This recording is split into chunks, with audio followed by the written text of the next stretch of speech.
Live now. Lisette, what's the situation like there in Medica?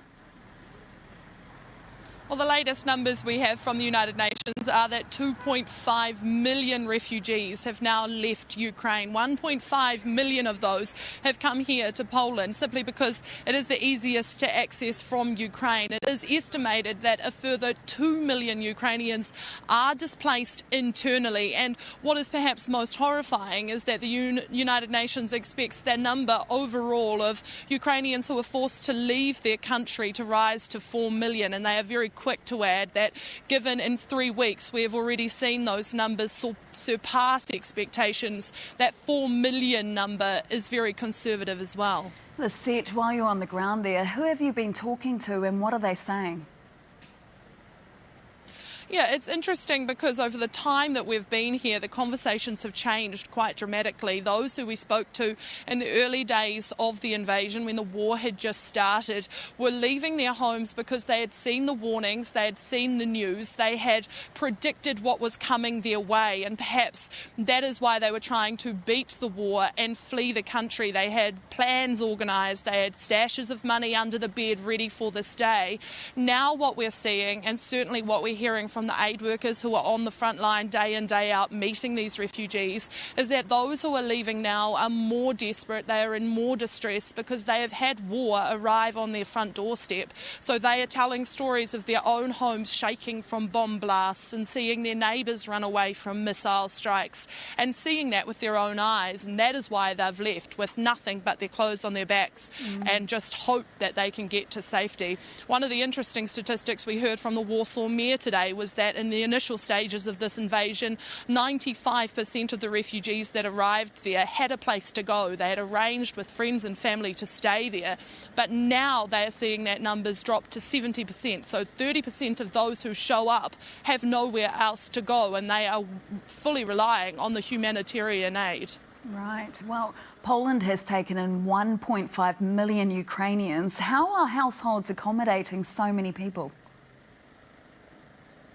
It is not an exaggeration to say this country is flooded with refugees. You can drive 3 hours from where we are here at the moment and still see refugees with suitcases at petrol station forecourts, at supermarket car parks, looking for their next ride, looking for their next lift to get somewhere to shelter. And Polish people have been incredibly welcoming, incredibly accommodating, and a lot of them have been providing that transport. A lot of people from around Europe have come and offered rides to other countries even.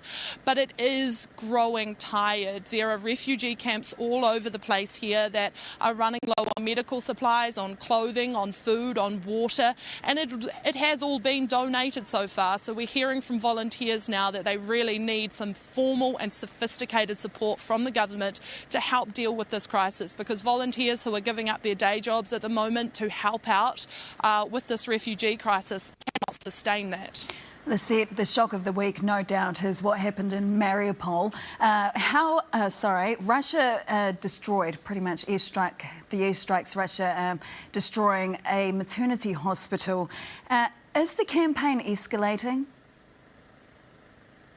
Certainly that shock is still being felt. It has not been diminished at all as the hours have gone by. People are still talking about how outrageous that attack was. The US has called for an international investigation into Russia's war crimes. The US Vice President Kamala Harris doubled down on that again today, said that any attack on civilian buildings is a war crime. Russia is adamant that it wasn't a deliberate target of civilians. That's worth noting. They are saying that they thought there were Ukrainian forces within that hospital, but certainly things are escalating. The US came out today and said that since the start of this invasion, 800 missiles have been fired from Russia to Ukraine, and that number is increasing exponentially. But what we've seen overnight is not only the escalation of this war, but the widening of it. We saw the first attack in the far west of the country.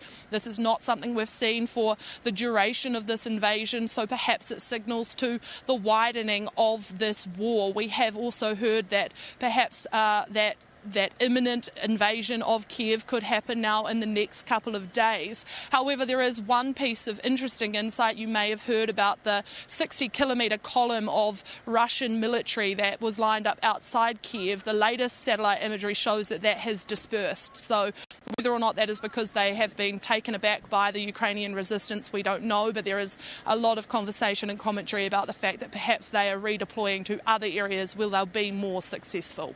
There have been top-level meetings between foreign ministers, yet there's still no resolution. Lisette, is diplomacy failing?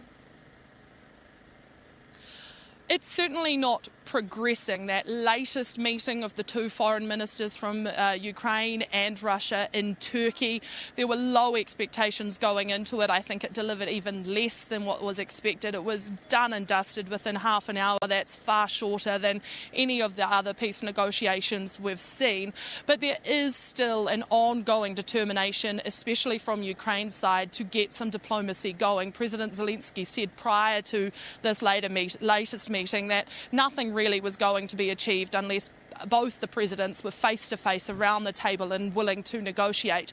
And I think perhaps as a show of goodwill, President Zelensky today or this week made a rather significant U-turn on two significant issues, one being the independence of those two territories in the east that have been the position of long ongoing conflict, and the second point about Ukraine's they've been adamant the whole time that they want to join NATO. Now, President Zelensky has indicated he would be willing to compromise on both of those points. He's not willing to surrender, but the fact that he is willing to get around the table with President Putin and be open-minded about two such significant issues is a major indication of where he is sitting in terms of how badly this war needs to come to an end. Lisette, thank you very much for that update. We're sending all our thoughts to both you and Dan and everyone over there in Poland and the Ukraine. Tēnā koe.